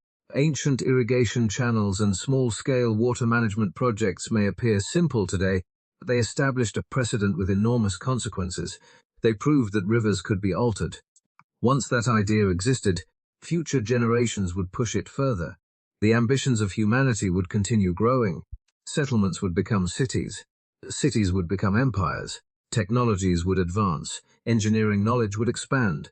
What began as narrow irrigation channels would eventually evolve into projects capable of transforming entire landscapes. The first redirected stream may have seemed unimportant at the time. Yet the moment humans intentionally altered the path of flowing water, a new chapter in Earth's history quietly began. For billions of years, rivers had shaped the planet. Now the planet's newest influential species was preparing to shape the rivers. And in the centuries to come, human ambition would grow from local river management into something far larger. Transformations capable of changing entire regions, altering natural systems, and reshaping landscapes on a scale ancient civilizations could scarcely imagine. The relationship between humanity and rivers did not remain simple for long. It began with small irrigation channels, gradually evolved into something far more ambitious. Generations passed. Villages became towns. Towns became cities. Cities grew into kingdoms, and kingdoms expanded into empires. With each step, human knowledge increased. New tools appeared. New techniques emerged. The ability to shape the surrounding world grew stronger. The rivers felt every part of that transformation. At first, the changes remained local. A channel was widened. A bank was reinforced. Water was guided toward farmland with greater precision. As populations expanded and societies became more organized, the scale of human intervention increased as well. People began redesigning landscapes. Canals stretched across regions, connecting waterways that nature had never linked. Levees rose beside rivers to contain seasonal floods. Reservoirs stored water for future use. Control systems protected settlements from destructive surges. The goal was simple. Rivers had helped create civilization. Now civilization sought to make rivers more predictable. For communities living beside major waterways, the benefits often seemed undeniable. Protection preserved crops and homes. Improved irrigation supported larger populations. Transportation networks became more efficient. Water could be directed toward places where it was most needed. Human ingenuity was changing the map.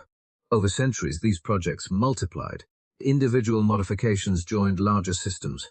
Entire regions were reshaped according to human priorities. Landscapes that appeared natural often carried the fingerprints of generations of engineering. This is one of the hidden stories beneath the modern world. When people look across a river valley, they frequently assume they are seeing nature alone. The winding channels, fertile fields, and stable banks appear timeless, yet many of these environments have been influenced by human decisions for centuries, sometimes for thousands of years. The river visible today may not be following the route it once preferred. Its banks may have been strengthened, its floodplain may have been altered, its flow may have been redirected countless times by those seeking security, prosperity, or control. The distinction between natural and engineered becomes surprisingly difficult to define. Some rivers still retain much of their original character. Others have been modified so extensively that portions of their courses exist largely because people wanted them there. Human intervention has become part of the river's story. The most fascinating realization emerges slowly. Many rivers no longer flow exactly where nature originally intended them to. The statement feels almost unbelievable when considered carefully. Rivers shaped continents long before humanity existed.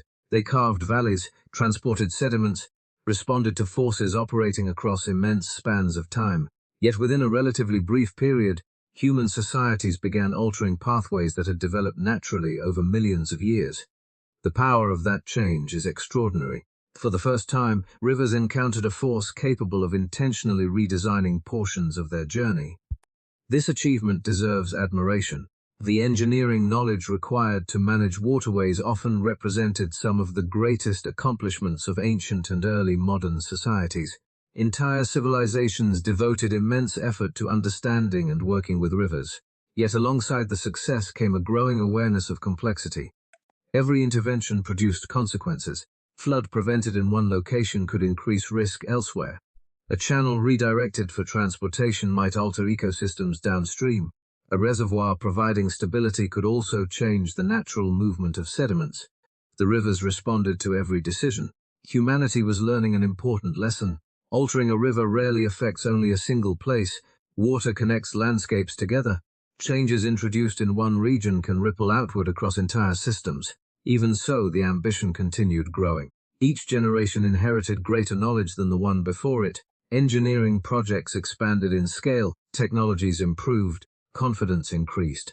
The age of small modifications was beginning to give way to something larger. Human beings were no longer satisfied with guiding portions of a river. They were preparing to reshape entire waterways, redesign vast regions, and undertake projects on scales previously unimaginable. As engineering projects grew larger, humanity began changing rivers in ways the world had never seen before. As human ambition expanded, so did the scale of the projects built beside rivers. Small irrigation channels and local flood control systems were no longer enough. Growing populations demanded more water. Expanding cities required greater reliability. Industries needed power. Agriculture depended upon increasingly sophisticated methods of managing resources. The answer, in many places, the form of a wall across a river, a dam. First glance, the concept seems surprisingly simple. A river flows through a valley. A barrier is constructed across its path.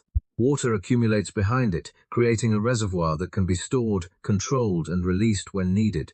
Yet few human inventions have altered rivers more profoundly. The effects begin immediately.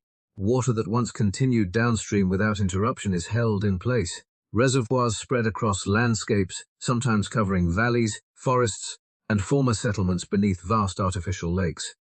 The river's rhythm changes. Its movement becomes increasingly influenced by human decisions. The advantages are significant. Stored water provides security during dry periods. Agricultural regions gain access to dependable supplies that support larger harvests. Communities become less vulnerable to seasonal shortages. Entire populations benefit from a resource that can be managed with far greater precision than before. The benefits extend beyond water itself. Hydroelectric power transforms flowing rivers into sources of energy. Water passing through turbines generates electricity capable of supporting cities, industries, and transportation networks. In many regions, rivers become essential components of economic development. Control offers another advantage. For thousands of years, floods represented one of the greatest uncertainties facing communities beside rivers. Dams reduce some of that risk by regulating water flow and limiting the impact of extreme events. Areas once threatened by seasonal inundation gain a measure of protection. From this perspective, dams appear to be extraordinary achievements. They demonstrate humanity's ability to understand complex systems and apply knowledge on remarkable scales. They represent engineering, planning, and cooperation expressed through physical structures capable of reshaping entire regions. Yet the story does not end with success. It rarely does when rivers are involved. Because every river is part of a larger network, altering one component often affects many others. Consequences may not appear immediately, but they emerge over time. One of the most important involves sediment. For millions of years, rivers carried material from mountains toward plains, deltas, and oceans. This movement helped shape landscapes and sustain ecosystems. When a dam interrupts that journey, much of the sediment becomes trapped behind the barrier. The river continues flowing. The sediment does not. The change seems minor at first, but its effects can spread far downstream. Areas that once received regular supplies of sediment begin receiving less. Deltas may grow more slowly. Riverbanks behave differently. Coastal environments can change as the balance between erosion and deposition shifts. The river starts acting in unfamiliar ways. Ecosystems respond as well. Species adapt to specific flow patterns, encounter new conditions. Habitats change. Water temperatures may differ from historical norms. Environments that evolved alongside natural river rhythms adjust to a reality shaped by engineering. None of this means dams are simply good or bad. The truth is more complex. They solve important problems while creating new challenges. They provide stability in some places while introducing uncertainty in others. Their influence extends far beyond the structures themselves, affecting systems connected through the movement of water. This is the deeper lesson hidden within the story. Rivers are not isolated channels. They are dynamic networks. Altering one section can influence environments hundreds of kilometers away. A decision made in one valley may eventually affect distant coastlines, ecosystems, and communities. A single dam can influence landscapes far beyond the horizon. The realization is both impressive and humbling. Human beings have acquired the ability to reshape rivers on unprecedented scales. Yet every intervention reveals how interconnected those systems truly are. And the influence of humanity is still growing. Dams are only one example of a much larger transformation unfolding across the planet. As populations increase and technology advances, rivers will soon encounter pressures unlike anything they have faced in their long history. The age of local change is ending. A new era is beginning, one in which humanity's influence extends across entire continents and touches nearly every major river system on Earth. For most of Earth's history, rivers responded to natural forces. They adapted to drifting continents, rising mountains, changing climates, expanding ecosystems, and advancing glaciers. Each challenge emerged from processes operating beyond intention. Rivers adjusted because the planet itself was changing around them. Today, the situation is different. For the first time, rivers share the world with a force capable of planning, designing, and deliberately reshaping their future. Humans, civilization. The scale of that influence becomes clear only when the perspective expands beyond individual waterways. A single dam may alter one river, canal may redirect another. Yet, when similar interventions occur across continents, the cumulative effect becomes something much larger. The entire planet begins to change. Across the world, rivers now flow through landscapes transformed by agriculture. Areas of land have been cleared, cultivated, irrigated, and managed to support growing populations. Water that once followed entirely natural routes is diverted toward fields, reservoirs, and cities. The demand never stops, and areas depend upon rivers for drinking water, transportation, sanitation, and industry. Farms rely on them for irrigation. Factories require them for manufacturing and energy production. Modern civilization is connected to rivers in ways both obvious and hidden. Nearly every aspect of daily life traces back to flowing water. Yet this dependence comes with consequences. As populations increase, pressure on river systems grows. Water is withdrawn faster in some regions. Floodplains are developed, wetlands disappear. Infrastructure expands into environments once shaped primarily by natural processes. The relationship between rivers and humanity becomes increasingly complex. What makes this moment unique in Earth's history is not merely the scale of human activity. It is the fact that those activities now rival forces that once belonged exclusively to nature. This is one of the most astonishing realizations in the entire story. Every year, humans move extraordinary quantities of earth, sediment, and water. Construction projects reshape landscapes. Mining operations relocate vast amounts of material. Agricultural practices alter erosion patterns. Infrastructure redirects the movement of water across enormous distances. The numbers are difficult to comprehend. In some cases, the volume of material moved by human activity rivals or even exceeds the effects of certain natural geological processes. A species that appeared only recently in Earth's long history has become a significant force influencing the evolution of river systems. The implications are profound. For billions of years, rivers shaped the world around them. They responded to natural conditions while simultaneously influencing landscapes, ecosystems, and climates. Their role as planetary architects seemed secure. Now another architect has entered the story. Humanity does not merely observe rivers. It studies them, measures them, redirects them, and redesigns portions of their flow. Decisions made in offices, cities, and governments can influence waterways hundreds or even thousands of kilometers away. The rivers are no longer responding solely to nature. They are responding to civilization. Viewed through the lens of deep time, this transformation feels extraordinary. Rivers survived volcanic worlds where no true channels existed. They adapted to continental collisions that raised mountain ranges, endured ice ages that buried landscapes beneath vast sheets of frozen water. They persisted through countless environmental changes across hundreds of millions of years. Each challenge forced adaptation. Each challenge reshaped their story. Yet none of those forces possessed intention. Humanity does. For the first time in Earth's history, rivers must adapt to a force that plans, builds, and intentionally changes their future. The challenge is unlike anything they have encountered before. The outcome remains uncertain. What is clear is that the relationship between rivers and civilization now influences nearly every corner of the planet. Waterways continue supporting humanity, even as humanity transforms them in return. The story that began before rivers existed has entered an entirely new chapter. And as the pace of change accelerates across the modern world, an important question begins to emerge. What happens to rivers when the future itself becomes increasingly unpredictable? The next chapter explores that uncertainty, following rivers into a rapidly changing world where adaptation may become more important than ever. 4. The story of rivers has never been a story of permanence. From their earliest beginnings, rivers adapted to change.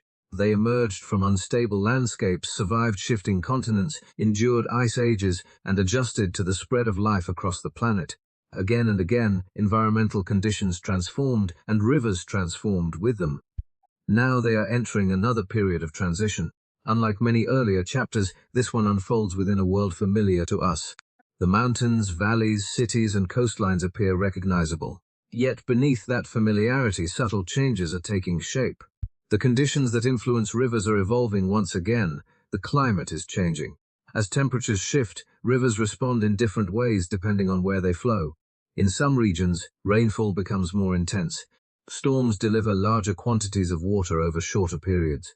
Rivers rise rapidly and flooding becomes more frequent. Elsewhere, the opposite occurs. Rain arrives less often, dry seasons last longer, waterways that once flowed steadily begin shrinking. Some rivers experience reduced discharge. Others become increasingly dependent upon seasonal events that no longer follow familiar patterns. Contrast can seem puzzling. How can one river face greater flooding while another struggles with declining flow? The answer lies in the complexity of Earth's climate system. Rivers do not respond to a single change. They respond to countless interconnected influences. Precipitation patterns shift, temperatures rise or fall, snow accumulates differently, seasonal cycles adjust. Each river experiences its own combination of challenges.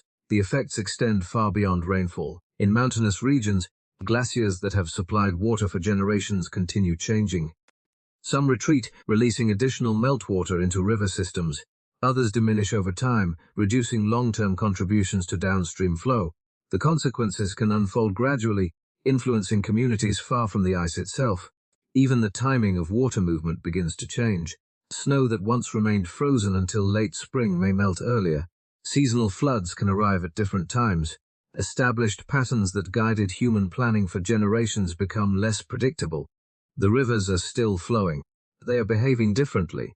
This realization often creates concern because modern societies depend so heavily upon stable water systems. Agriculture, industry, transportation, and daily life all rely upon expectations about how rivers will behave. When those expectations become less certain, the effects spread across entire regions.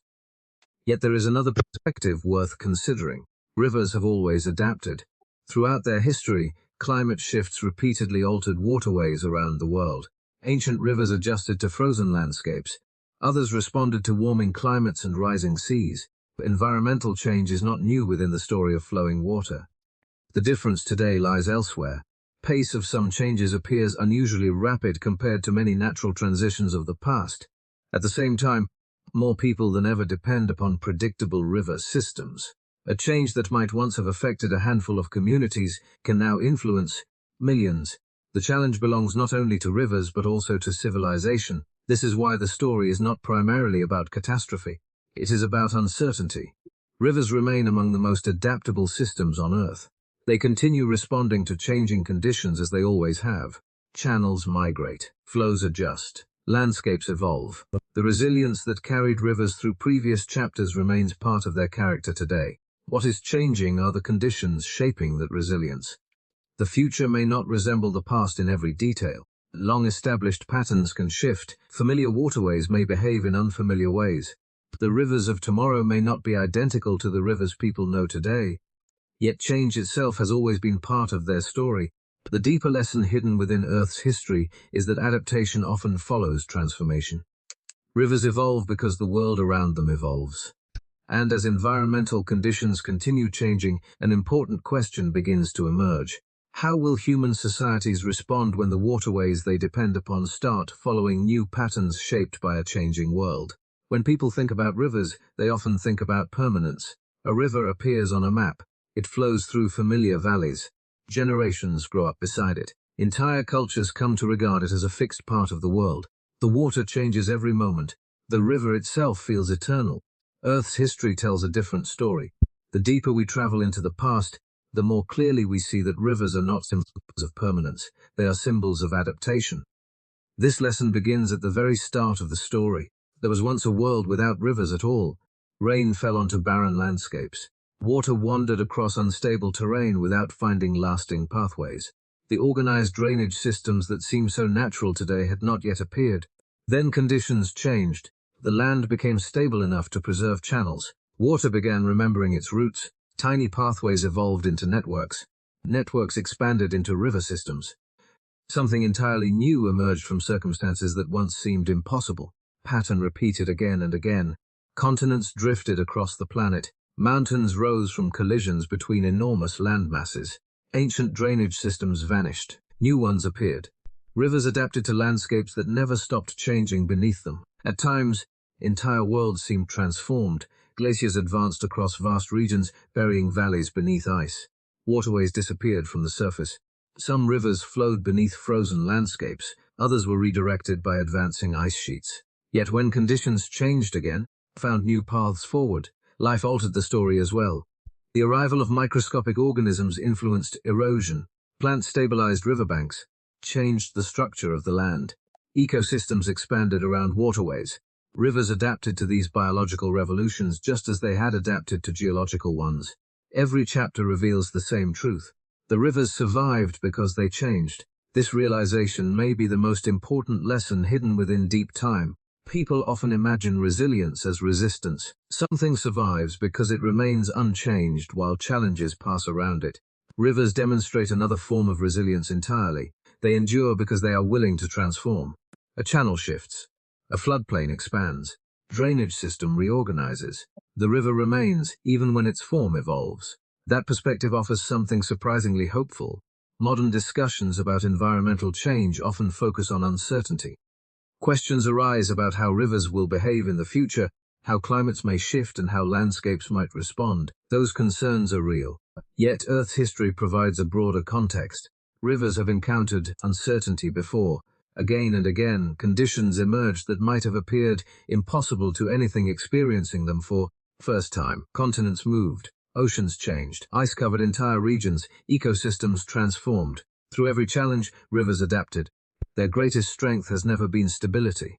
It has been flexibility. Of course, this does not mean the future takes care of itself. Rivers may be resilient, but the choices made by human societies still matter. Waterways support billions of people.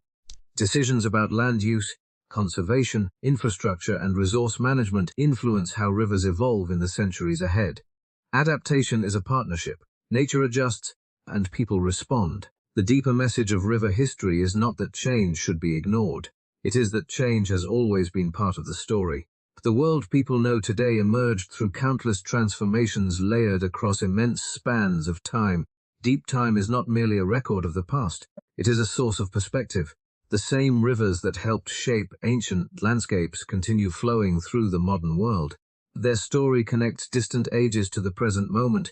Their history reminds us that Earth has always been dynamic, always evolving, always becoming something new. And now, after billions of years of transformation, the documentary approaches its most reflective chapter. The facts, dates, mountains, and civilizations all lead toward a larger question. What does the long story of rivers ultimately reveal about the nature of Earth itself? It is tempting to think of history as something finished. Ancient mountains belong to the past. Lost continents belong to the past. Ice ages, vanished ecosystems, and the first civilizations seem separated from the present by immense stretches of time. They feel complete, chapters that have already reached their conclusions. Rivers challenge that idea. Unlike many subjects in Earth's history, rivers are not simply remnants of earlier ages. They are ongoing processes. The story that began billions of years ago has never truly ended. It continues unfolding every moment, whether anyone is watching or not. Somewhere tonight, rain is falling. Strike mountain slopes and forest canopies. Water gathers in tiny channels. Sediments begin moving downstream. Floodplain receives fresh material. A riverbank erodes by a fraction of a centimeter. A channel shifts slightly from its previous course. The changes seem insignificant, yet the same could be said of countless moments throughout Earth's past. The first channel that survived a storm appeared insignificant. The first microbial communities beside rivers seemed insignificant. The first roots stabilizing a riverbank appeared insignificant. History often advances through events too small to notice. Rivers understand that better than almost anything else on Earth. Every flood, drought, and seasonal change becomes part of a larger narrative. Every grain of sediment transported downstream contributes to transformations that may only become visible thousands or millions of years later. Process never stops. The river outside a window today is not merely flowing through space, it is flowing through history. The water itself may have fallen from the sky only days ago. Yet the channel carrying it exists because of countless events stretching back through geological time. Mountains, climates, ecosystems, and civilizations all contributed pieces of the story. Present river is connected to ancient rivers, and those ancient rivers were connected to landscapes that no longer exist. This realization creates a fascinating perspective. When people stand beside a modern river, they are observing the latest version of something that has been evolving for hundreds of millions of years. The waterway appears familiar, yet it represents only a temporary expression of a much longer process. The river is not finished, neither is the planet. One of the most powerful lessons hidden within this documentary is that Earth's landscapes are never final. The continents continue moving, mountains continue rising and eroding, climates continue shifting, ecosystems continue adapting. Rivers participate in all of it. Just as the riverless Earth of the distant past transformed into a world filled with flowing water, the Earth of the future will continue changing as well. New channels will form. Existing waterways will migrate. Some rivers may disappear. Others may emerge where none exist today. Future landscapes could look surprisingly different. The rivers people know now are not permanent versions frozen in time. They are chapters within an ongoing story of adaptation and transformation. There is something deeply comforting about that realization. The world remains alive with change. The same forces that shaped ancient valleys continue working around us. Every current, every flood, every bend in a river reflects a process still unfolding. The story has not reached its conclusion, it is still being written, and that leaves us with a final sense of wonder. Rivers are not relics preserved from the past. They are living connections between ancient geology, modern civilization, and landscapes that do not yet exist. They carry pieces of yesterday toward tomorrow. As this chapter draws to a close, mystery remains. If rivers have shaped mountains, climates, ecosystems, continents, and civilizations, how much of their influence remains hidden from view? The next chapter explores that question, searching for the deeper legacy of rivers and the surprising ways they continue shaping the world, even when their presence is not immediately seen. By now, rivers have carried us through nearly the entire history of Earth. We have watched them emerge from a world that once had none. We have followed them through drifting continents, rising mountains, changing climates, spreading ecosystems, and growing civilizations. Their influence appears everywhere, and yet there is one final assumption worth questioning. Most people think they understand what a river is. A river is a channel of flowing water. It is a landmark on a map, a source of drinking water, a transportation route, a place where civilizations gather and ecosystems thrive. All of those descriptions are true, but they may also be incomplete. What if rivers are far more influential than they appear? What if much of the world people stand on today was quietly built by rivers? Questions sound surprising at first, yet the evidence surrounds us. A river does not simply carry water. It carries pieces of the earth itself. Every current transports sediments, minerals, nutrients, and chemical elements from one location to another. Mountains slowly surrender material to rivers. Rivers distribute that material across plains, valleys, wetlands, deltas, and coastlines. Process never stops. Day after day, century after century, rivers act as planetary couriers moving resources across enormous distances. Most of the time, the work is invisible because it happens gradually. Yet when viewed across deep time, the results become astonishing. Entire landscapes emerge from this movement. Consider a fertile plain stretching toward the horizon. At first glance, it appears permanent, as though it has always existed in its present form. Yet much of that ground may consist of sediments delivered by rivers over millions of years. The same is true for countless river deltas. These regions did not simply appear. They were constructed grain by grain as rivers carried material from distant highlands toward the sea. Every flood added another layer. Every season contributed another small piece. The land accumulated. The world expanded. Even wetlands and estuaries owe much of their existence to the interaction between rivers and the landscapes they continuously reshape. Nutrients arrive, sediments settle, habitats emerge, life flourishes because rivers maintain a steady exchange of resources. The deeper the story is examined, the more connections appear. A forest thriving far from the mountains may depend upon soils originally created from mountain rock. A coastal ecosystem may exist because rivers transported nutrients across an entire continent. A fertile valley may owe its productivity to countless floods that occurred long before human history began. The connections are hidden but everywhere. Perhaps the most surprising realization emerges when attention shifts beneath the surface. The ground beneath modern cities, farms, and forests often contains material that originated somewhere else entirely. Sediments transported by ancient river systems may rest hundreds or thousands of kilometers from their source. Pieces of distant mountains can become part of landscapes that seem completely unrelated to them. The earth is constantly being rearranged, and rivers are among the primary agents responsible. This changes how familiar places are viewed. A city appears less like a collection of buildings, and more like the latest chapter in a much older story. The soil supporting agriculture becomes evidence of ancient journeys. Even seemingly ordinary ground gains a sense of mystery when its origins are traced backward through geological time. What appears local is often continental. What appears permanent is often the result of countless movements hidden from immediate view. The most remarkable part is that rivers accomplish all of this while appearing deceptively simple. A channel of flowing water hardly seems capable of reshaping entire regions. Yet their influence reaches into nearly every corner of Earth's history. Connect mountains to oceans, climate to ecosystems, geology to life. The more closely one looks, harder it becomes to find a part of the planet untouched by their influence. And that realization leads naturally to an even deeper question. If rivers helped shape so much of Earth's visible surface, what role did they play in shaping life itself? People imagine the history of life on Earth. Rivers often fade into the background. The focus usually falls on forests, oceans, animals, dramatic evolutionary milestones. Rivers appear as scenery rather than participants. They seem like passive settings where life unfolds. Yet the deeper one looks into Earth's past, the harder that interpretation becomes to maintain. Rivers have never been merely backgrounds. They have been active partners in the story of life itself. This partnership began long before humans existed, long before forests covered the continents. Even before complex animals appeared, rivers were already moving nutrients, reshaping landscapes, and creating environments where life could expand into new opportunities. The influence was subtle at first. River transported minerals from weathered rock toward the sea. Nutrients entered coastal waters. Conditions improved for microscopic organisms.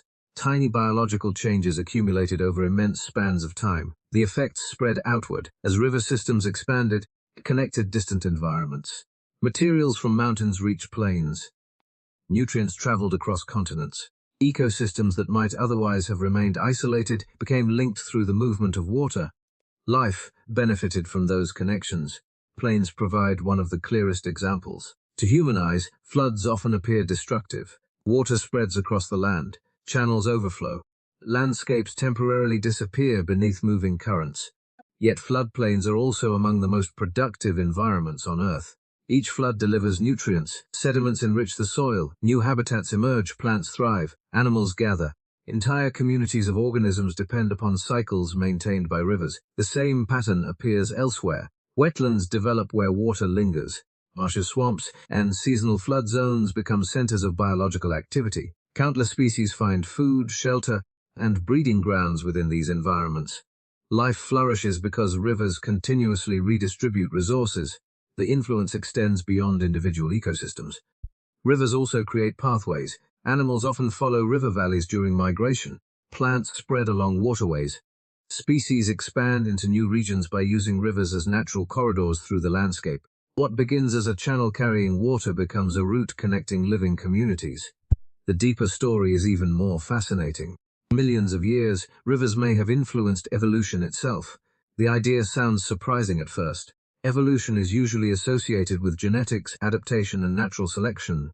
Rivers seem unrelated to those processes, yet rivers help determine the environments in which evolution occurs. A changing river can separate populations that once lived together. A new floodplain can create opportunities for expansion. A shifting drainage system can connect previously isolated habitats. Every alteration changes the options available to living organisms, and evolution responds to options. Species adapt to the environments they encounter.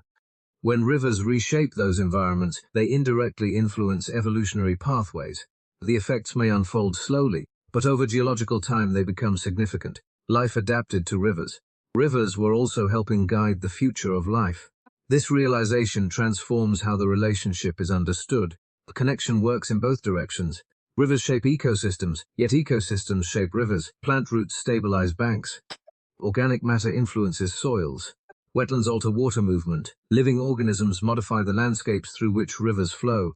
Neither side acts alone. The history of rivers and life is a shared story of interaction, adaptation, and mutual influence. Each helps shape the conditions experienced by the other. Together they create environments far more complex than either could produce independently.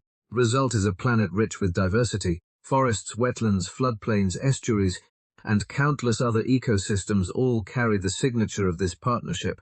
The living world and the flowing world have spent hundreds of millions of years evolving together. And yet the story may be even larger than that. Because if rivers influenced landscapes and life alike, perhaps their greatest impact lies beyond either category. Perhaps rivers are not only participants in biological and geological history. Perhaps they are participants in the planetary systems that make Earth itself habitable. Possibility leads to one final and extraordinary mystery. By now, rivers have revealed themselves to be far more than waterways. They shaped landscapes, guided the spread of life, supported civilizations, and connected distant parts of the world through the movement of water and sediment. Yet one final shift in perspective remains. To see it, we must step back farther than ever before. Beyond individual rivers, beyond continents, beyond even the history of life itself. Viewed from that distance, a surprising realization emerges. Rivers are not merely features on Earth. They are part of the machinery that helps Earth function. The idea sounds almost strange at first. Most people see rivers as local phenomena. Channel crossing a valley, a waterway winding through a city, a familiar landmark appearing on a map. Their importance seems tied to particular places. But rivers operate on planetary scales. Every drop of water moving through a river participates in larger cycles. Rain falls from the atmosphere. Water flows across the land. Rivers carry it toward lakes and oceans. Evaporation returns it to the sky. The process repeats endlessly, linking distant regions into a single global system. The river is part of a much larger conversation. The same is true for sediments. Mountain erodes. Tiny fragments enter a river. Those particles travel across plains and valleys before eventually reaching the sea. What begins as a local event becomes part of a continental journey. Over millions of years, those journeys reshape coastlines, ocean basins, and landscapes on extraordinary scales. Nutrients follow similar pathways. Rivers transport essential materials from one environment to another. Ecosystems downstream benefit from resources generated far away. Coastal waters receive nutrients carried across entire continents. Life responds to connections maintained by flowing water. Nothing exists in isolation. The deeper one looks, the more rivers appear woven into processes operating across the entire planet. Even the atmosphere is connected to their story. As rivers weather rock and transport sediments, they participate in cycles involving carbon and other elements important to Earth's long-term stability. The effects unfold gradually, often across immense spans of time, yet they contribute to systems that influence climate and environmental conditions. The river is never acting alone. It interacts continuously with mountains, oceans, ecosystems, and the atmosphere. Each connection strengthens another. Each process influences the next. What emerges is a vision of Earth as an interconnected system, and within that system, rivers play a remarkably important role. This realization can feel almost startling. For much of the documentary, rivers appeared as visible features crossing the landscape, yet their greatest influence may lie beyond what can be easily seen. They connect processes separated by vast distances. They help move materials, energy, and resources through the planet's systems. They keep things connected. In that sense, rivers are not separate from Earth's functioning. They are part of it. Perhaps that is why their story appears everywhere once attention is drawn to it. Mountains shape rivers. Rivers shape mountains. Climate influences rivers. Rivers influence climate. Life depends upon rivers. Rivers help sustain life. Every chapter eventually leads back to flowing water. The final revelation is both simple and profound. Throughout this journey, we followed rivers from a world where they did not exist to a world where they became one of the defining features of the planet. Along the way, influenced continents, climates, ecosystems, and civilizations. Now we discover that rivers are woven into nearly every major process that makes recognizable. They were never just channels. They were connections. They were pathways through which the planet learned to organize itself. And yet one final mystery remains. Rivers shaped Earth's past. They continue influencing its present. Their story stretches across billions of years and touches nearly every aspect of the world we know. But what does that story ultimately reveal? What can rivers teach us about the nature of change, persistence, and transformation itself?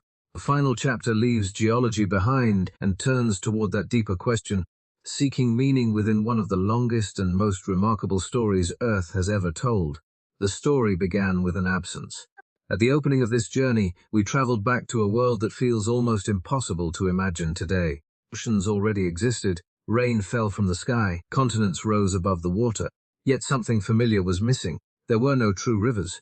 Water wandered across unstable landscapes without finding lasting pathways. Storms arrived and departed. Floods spread across volcanic terrain. Temporary channels appeared and vanished. The organized drainage systems that now define much of Earth's surface had not yet emerged. It was a very different planet. And yet, hidden within that unfamiliar world were the first hints of a transformation that would eventually touch nearly every corner of the Earth. The change began quietly. A shallow depression survived one storm longer than expected. Water followed the same route again. Tiny channels deepened. Drainage networks slowly formed. The land began remembering where water had been. At the time, the development seemed insignificant. No observer could have predicted what those fragile pathways would become. Yet over immense spans of time, those early channels evolved into river systems capable of reshaping continents. The transformation spread outward. Rivers carved valleys through mountains. They carried sediments toward distant seas. They redistributed nutrients across vast regions.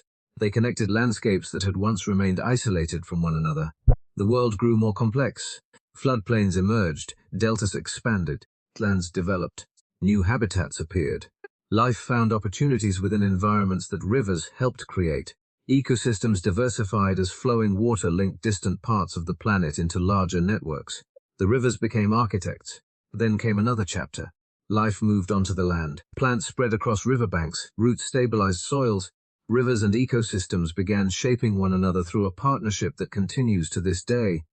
The continents themselves shifted and collided. Mountains rose, climates changed, ice advanced and retreated. Through every transformation, rivers adapted, they altered their courses, they discovered new pathways.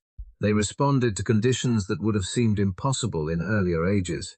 The story of rivers became a story of continuous change. Eventually, humanity arrived. People gathered beside waterways, built settlements, cultivated floodplains, and developed civilizations supported by the resources rivers provided. Later generations redirected channels, constructed dams, and altered entire landscapes in pursuit of security, prosperity, and growth. The relationship deepened. What began as a natural process became intertwined with human history. Looking back across this immense timeline, one realization stands above all others. Rivers did more than shape landscapes. They helped create the modern world itself. Without rivers, many of the environments people take for granted would not exist in their present form. Fertile plains might never have developed. Countless ecosystems would look different. Human societies may have followed entirely different paths. The influence of rivers reaches into geology, biology, climate, and culture. It is difficult to separate the modern Earth from the waterways that helped build it. This realization gives new meaning to the documentary's opening mystery. The question was never simply why rivers appeared. The deeper question was what happened because they appeared. The answer surrounds us. The valleys, coastlines, floodplains, forests, wetlands, farms, and cities visible today all carry traces of their influence. The world people know exists partly because rivers emerged when they did and continued, evolving across hundreds of millions of years. Yet this is not a story with a final ending. Rivers were never fixed features frozen in time. They responded continuously to shifting climates, moving continents, changing ecosystems, and growing civilizations. Their history is not one of permanence but of adaptation. That truth may be the most important lesson hidden within the entire journey. Looking back reveals how much rivers changed Earth. But their story reveals something even deeper. It reveals that the world itself is not defined by stability. It is defined by transformation. And perhaps nowhere is that lesson more clearly visible than in the patient, persistent movement of flowing water through time. Billions of years of history, an unexpected question remains. What is the story really about? At first, the answer seems obvious. This has been a documentary about rivers. We followed their origins, watched them shape continents, observed their relationship with life, and explored their influence on civilizations. The journey stretched from a riverless Earth to the modern world. Yet somewhere along the way, the story became something larger, because rivers do not merely reveal the history of water. They reveal the nature of change itself. This realization begins with something remarkably small. A single drop of water appears insignificant. It possesses no obvious power. It cannot carve a canyon in an afternoon. It cannot move a mountain in a year. Viewed in isolation, it seems incapable of producing meaningful transformation. And yet rivers are built from drops. The same principle repeats throughout the natural world. Tiny actions accumulate. Small changes persist. Modest forces continue operating long after dramatic events have faded from memory. Eventually, the results become extraordinary. A valley forms. Coastline shifts. A continent changes shape. The transformation appears astonishing when viewed at the end of the process. What is often forgotten is how quietly it began. This is one of the deepest lessons hidden within the history of rivers. Powerful changes are often the slowest. Human attention is naturally drawn towards sudden events. Explosions, earthquakes, storms, and catastrophes capture notice because they unfold quickly. Their effects are immediate and impossible to ignore. Rivers work differently. Most of their influence occurs beneath the threshold of daily observation. Water removes a tiny amount of sediment. A bank shifts by a fraction. A channel deepens almost imperceptibly. Nothing appears dramatic, yet the process continues, day after day, year after year, million after million years. The quiet work accumulates until entire landscapes are transformed. The remarkable part is that this pattern extends far beyond rivers themselves. Throughout Earth's history, many of the greatest transformations followed similar paths. Life spread across the continents gradually. Mountains rose slowly. Climates shifted over immense spans of time. Entire ecosystems emerge through countless interactions too small to notice individually. Change often arrives without announcement. It rarely pauses to explain itself. By the time its effects become obvious, the process may have been unfolding for ages. Rivers provide one of the clearest examples of this truth. They demonstrate that persistence can accomplish what sudden force sometimes cannot. The steady movement of water achieves results that appear impossible when viewed from a shorter perspective. A canyon becomes understandable only when time is included in the calculation. The same is true for much of Earth's history. This is where the story quietly shifts. The documentary is no longer only about rivers. It becomes a reflection on patience, continuity, and transformation. Rivers show that extraordinary outcomes do not always require extraordinary beginnings. Sometimes a small process repeated consistently can reshape an entire world. The first river channel appeared insignificant. First microbial communities beside rivers appeared insignificant. The first roots stabilizing a riverbank appeared insignificant. Yet each became part of a larger story. Looking backward, the connections become clear. Looking forward, they often remain hidden. That is part of what makes change so fascinating. The future is usually built from developments too small to attract attention in the present. Rivers remind us of that reality. They invite a different perspective on time, a broader perspective, one that values continuity as much as drama and recognizes that persistence itself can be a powerful force. Perhaps that is why flowing water has remained such a compelling symbol throughout human history. Not because it moves quickly, because it never truly stops. And with that thought, the story approaches its quiet conclusion. The final section leaves behind explanations, dates, and discoveries, returning instead to the simple movement of water that inspired this journey from the very beginning. And so the story returns to the present, not to an ending but to a moment. A river moves quietly through a valley. Water glides past stones that have rested there for centuries. Trees lean above the current. Birds cross the sky. A city may stand downstream. Far beyond the horizon, the sea waits. Nothing about the scene appears unusual. It feels familiar, almost ordinary. Yet hidden within that ordinary moment is a history stretching back billions of years. The water flowing downstream today belongs to cycles older than forests, older than animals, older than complex life itself. It rises into the atmosphere, falls as rain, gathers into channels, and returns to the oceans just as water has done across immense spans of time.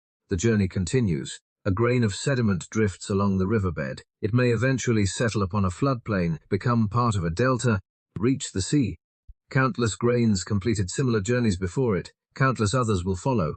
The process never truly stops. That is what makes rivers so remarkable. They are ancient, yet they are never old. Every river exists simultaneously in the present and the past. The water visible today is new, yet the processes guiding it are unimaginably ancient. Each current carries echoes of events that shaped the planet long before human history began. The story remains visible to those willing to look. A valley recalls the work of erosion. A floodplain reveals ages of sediment deposition. A wetland speaks of connections between water and life. Coastline reflects materials transported across entire continents. Every landscape touched by rivers contains fragments of a much larger narrative. Looking back across that narrative, the chapters begin connecting together.